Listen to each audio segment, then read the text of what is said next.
Alors dans cette vidéo, je vais vous expliquer pourquoi je fais le meilleur début de saison depuis 10 ans et surtout comment vous pouvez le faire aussi.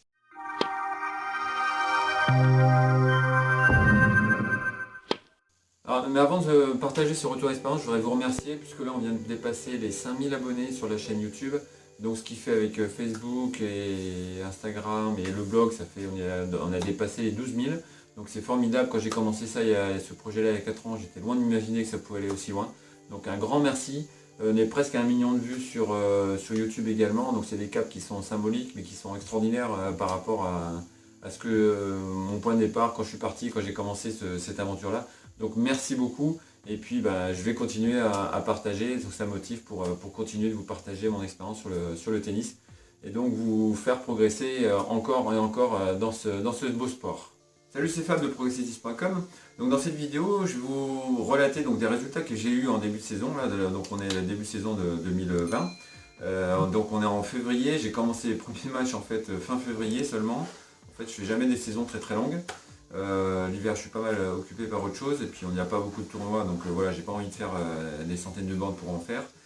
Donc du coup j'ai commencé les matchs il y a très peu de temps et en fait en 8 jours j'ai fait 9 matchs. Pourquoi? Parce qu'il y a eu 2 rencontres de matchs par équipe des dimanches et il y a un tournoi où j'ai fait 5 matchs. Donc du coup, on peut dire que c'est le meilleur début de saison depuis des années et des années que j'ai fait. Et surtout, ce qu'il faut, c'est comprendre les raisons. Et donc pouvoir, je vous transmets ça en fait, c'est pas du tout pour frimer. Les gens qui me connaissent, ils savent que je suis pas à dire tout ce que j'ai fait dans ma vie et puis l'étaler. C'est simplement pour vous aider à comprendre comment faire et surtout pourquoi ça marche et donc ce qu'il faut faire. Alors du coup, en fait, la chose c'est que ça a commencé il y a 3 ans. Il y a 3 ans, j'ai décidé de passer de verre à 2 mains à une main. J'avais déjà fait plusieurs essais, ça avait duré 3 mois, 6 mois, ça n'a pas tenu. Et là, à 46 ans, en fait, là je me suis dit, il faut y aller. Tu te lances dans ce revers à une main, tu travailles à fond et surtout tu tiens le cap, tu maintiens la persistance en fait. Et ce que j'avais pas eu les fois d'avant. Alors pourquoi j'ai voulu passer un revers à une main? Parce que depuis de toute façon très longtemps, c'est vrai que j'arrive à le lâcher beaucoup plus facilement qu'un revers à deux mains. Mon revers à deux mains était plutôt un coup faible. J'arrivais à remiser, mais je faisais vraiment pas grand chose avec. Je sentais que j'étais mal sur la balle, que je traversais pas bien la balle, que je n'arrivais pas à donner de vitesse. Donc ça veut dire que j'étais certainement frustré du revers à une main depuis que je suis tout petit. Mais après, il y a eu la mode des revers à deux mains dans les années 80 quand j'ai commencé. Donc du coup, voilà, j'ai décidé de passer en revers à une main. Pourquoi? Parce que en fait, avec l'âge, le physique il diminue un petit peu, le placement il est moins rigoureux. À deux mains, on a moins d'amplitude, donc on est obligé d'un peu mieux placer, de transférer beaucoup plus mieux en fait, son poids du corps dans la balle. Que je sentais de toute façon que j'avais pas une bonne traversée de balle, que j'arrivais pas à donner de la vitesse. Donc je me suis dit, si tu veux durer et maintenir ton niveau le plus longtemps possible, il va falloir que tu fasses quelque chose. Donc j'ai fait il y a 3 ans. Et surtout, il y a 3 ans, ce que j'ai fait en plus par rapport aux autres fois où j'avais essayé de passer à une main, c'est que j'ai musclé mon épaule. J'ai fait beaucoup de travail avec des élastiques pour muscler cette épaule-là, parce que forcément à deux mains, on joue avec les deux, l'épaule droite, elle n'est pas aussi musclée que si on joue vraiment qu'à une main. Donc là, me suis comment dire, assigné ou j'ai été discipliné pour travailler physiquement cette épaule. Et donc avec tout le travail à l'entraînement aussi qui est nécessaire pour se régler, sentir le coup, être régulier, être efficace et surtout du coup à la fin prendre confiance et puis ne pas avoir peur de le faire. Ensuite, deuxième chose, il a fallu que je travaille aussi sur, parce que du coup je maîtrisais très bien le revers coupé. Dans l'image, je faisais 80% du temps du revers coupé. Donc je m'étais dit, si je veux passer en revers à une main, il va falloir que je sois un petit peu plus réactif, que je sois un petit peu plus en avance sur la balle, parce que le plan de frappe est plus avancé. En revers coupé, on peut reprendre la balle super derrière, on peut se démerder. Donc il me manquait chaque fois 50 cm d'avancée de balle. Donc ça veut dire qu'il fallait que je sois plus présent. Et donc du coup j'ai fait un travail de pliométrie au niveau des mollets, de réactivité, le pas d'allègement qui était plus actif pour pouvoir justement être en avance et pas être en retard à chaque fois à prendre un revers coupé pour ramer finalement. Alors même si mon revers coupé il était bien agressif, j'arrivais à faire pas mal de points dessus, donc je voulais quand même passer à une autre dimension. Donc l'idée c'était de pouvoir maintenir mon niveau, même si possible progresser, en faisant quelque chose de nouveau. Et donc j'ai commencé il y a 3 ans, il faut se dire, il y a un moment il faut se dire qu'il faut être persistant, effectivement, et ça commence à marcher maintenant. Au cours du dernier match, c'est un des premiers matchs où j'arrive maintenant, donc c'était à 3-6, à retourner à revers à une main. Donc ce que j'arrivais encore pas à faire, pas bien, j'étais faible au niveau de l'épaule, au niveau du poignet, donc l'œil qui est pareil, qui n'était pas forcément exercé pour ça. Et donc du coup, je commence à le faire vraiment. Donc, vous voyez, des fois ça peut prendre du temps, mais c'est un tel plaisir d'y arriver après tout ce temps passé que finalement on est content d'avoir réalisé les efforts. Ensuite, le deuxième point sur lequel j'ai insisté, c'est tout ce qui est étirement. Étirement, il a fallu que je sois discipliné pour en faire beaucoup plus. Donc j'essaie de prendre une habitude, que je ne respecte pas toujours, mais j'essaye en tout cas le plus possible. C'est étirement le matin au lever pour se dérouiller, étirement le soir pour se détendre, pour mieux dormir. Donc quand on vieillit, on se rédifie. Donc on est moins souple, on le sait, quand on va chercher une balle, on sent que ça tire dans le bas du dos, quand on est jeune, on peut y aller, on fait un grand pas et ça ne pose pas de problème. Quand on vieillit, la souplesse, elle diminue énormément et c'est un des facteurs, une des compétences physiques qui diminue le plus et c'est celle-là qu'il faut entretenir en fait. Donc du coup, si vous prenez de l'âge, n'hésitez pas, étirement, ça vous donnera de la souplesse, ça vous donnera plus d'explosivité aussi, donc vous allez pouvoir être plus relâché aussi en match, donc moins consommer d'énergie, donc vous n'avez que des bénéfices à être plus souple. Alors je ne parle pas d'être souple comme un gymnaste qui fait un grand écart sans problème, ou de faire comme Joko aussi, mais c'est vraiment de gagner en détente, en fait, en relâchement musculaire grâce à une souplesse accrue. Ce qui me fait tenir sur la durée, c'est la passion. Donc ça fait maintenant 41 ans que je joue au tennis. J'ai commencé à 8 heures, à l'époque il n'y avait pas le mini-tennis. Au niveau de mes résultats, je suis au-dessus de 4-6 depuis mes 17 ans, donc ça fait maintenant 32 ans que je suis au-dessus de 4-6, cette année je suis encore. Et mon objectif, ça va être de monter à 3-6. Pourquoi? Parce que j'ai un but, c'est d'aller au championnat de France plus de 50 ans et d'essayer de faire aussi bien que au championnat de France de 40 ans quand j'avais 41 ans où j'ai fait quart de finale championnat de France. Donc mon objectif, c'est d'être à un classement suffisamment élevé et un niveau surtout suffisamment élevé pour déjà me qualifier au championnat de France et deuxièmement avoir un classement suffisamment élevé pour dans le tableau ne pas tomber sur les têtes de série numéro 1 ou 2 qui sont encore extrêmement bien classées. Donc c'est-à-dire que là j'ai un but, je me suis fixé une vision claire donc à 1 an en fait. Donc même si j'ai commencé déjà l'année dernière, donc c'est une vision en fait à 2 ans. Pour justement me motiver à travailler, ensuite essayer de garder le cap, la persistance, et puis surtout m'obliger à avoir des habitudes, parce que effectivement les bonnes résolutions début d'année vous connaissez, et après ça plonge. Pourquoi? Parce qu'en fait on n'a pas mis en place un plan d'action qui est régulier, où on a des habitudes qui font que quand on a des habitudes, on n'a pas besoin de volonté pour s'y mettre. En fait le problème c'est la volonté, c'est une réserve qui est limitée. Et donc quand cette volonté diminue, ça va être en fait la prise d'habitude qui va prendre le relais. Votre corps, vous êtes à 90% de la journée, vous êtes en fait dirigé par vos habitudes. Donc c'est-à-dire des choses qui sont programmées dans votre cerveau, qui vont être régulières, qui ne vous demandent pas un effort pour le lancement en fait.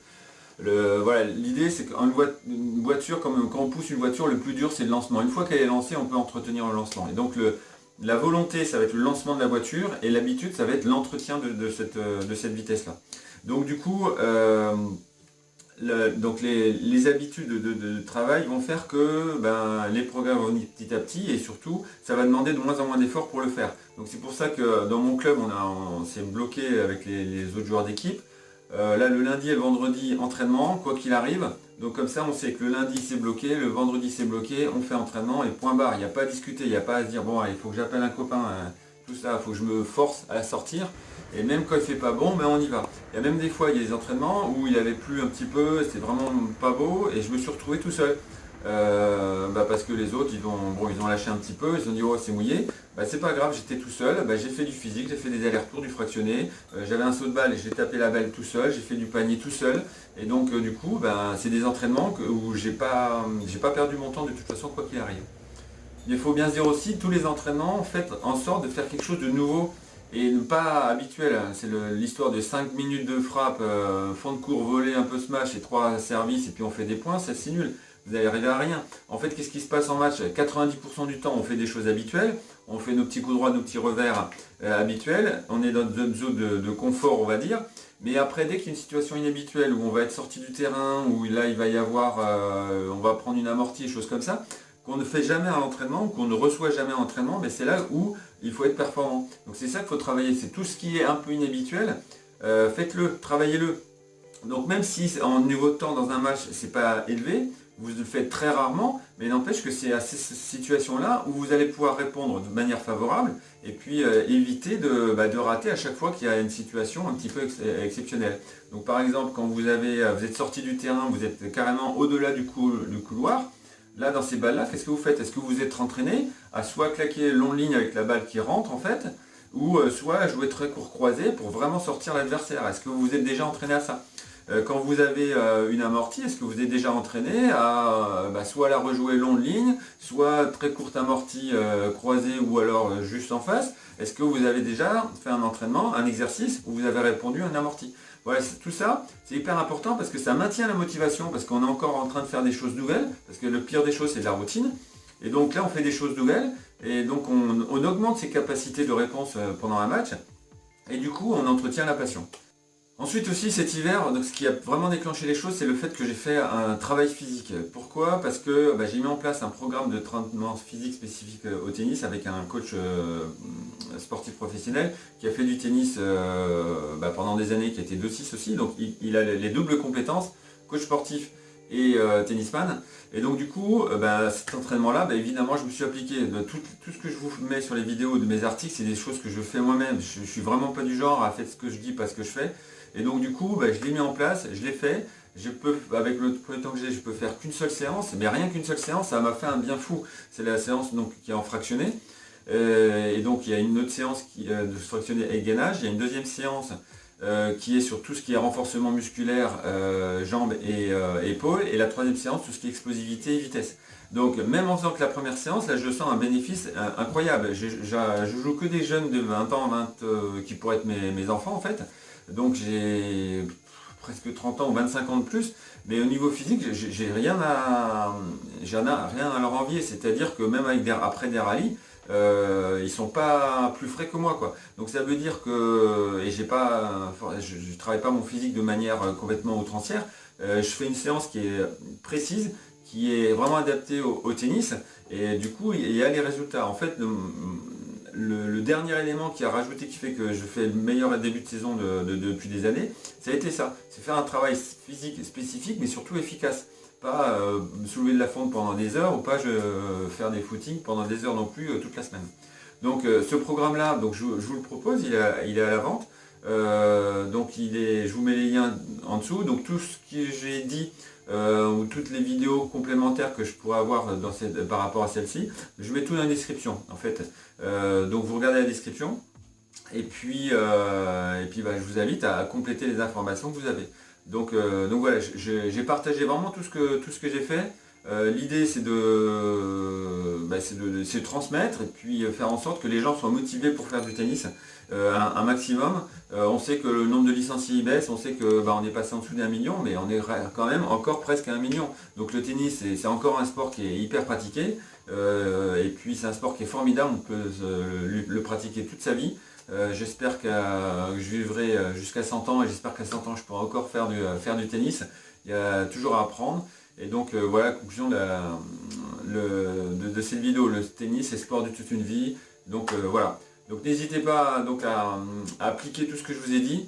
Ça demande un investissement, ça demande effectivement de faire des efforts. Mais après, quel est le risque? Quel est le risque? C'est ça qu'il faut se dire. Qu'est-ce que je risque à faire tout ça finalement? En fait, le risque que j'ai, c'est simplement de maintenir mon niveau physique, c'est-à-dire faire en sorte que mon corps il fonctionne encore à peu près bien, maintenir mon niveau tennistique, pour continuer à dire, ça fait 32 ans que je suis au-dessus de 4-6, j'espère que je pourrai tenir encore quelques années, donc dire j'ai été 35 ans au-dessus de 4-6, ou peut-être 40 ans au-dessus de 4-6, j'en sais rien. On verra bien si j'ai pas de pépin physique plus grave. Donc l'autre risque que j'ai, c'est de jouer plus longtemps, en bonne santé et en bon état et à un bon niveau, à continuer à me faire plaisir. Et puis voilà quoi. Donc c'est l'essentiel, hein. Donc être en bonne santé, se faire plaisir encore au tennis, apprendre encore de nouvelles choses sans arrêt pour maintenir la motivation, et puis transmettre. Moi, je suis arrivé à un âge maintenant où il faut transmettre, il faut que les deux jeunes aient envie de faire du tennis. Et donc la dernière chose que je veux dire, c'est vive le tennis!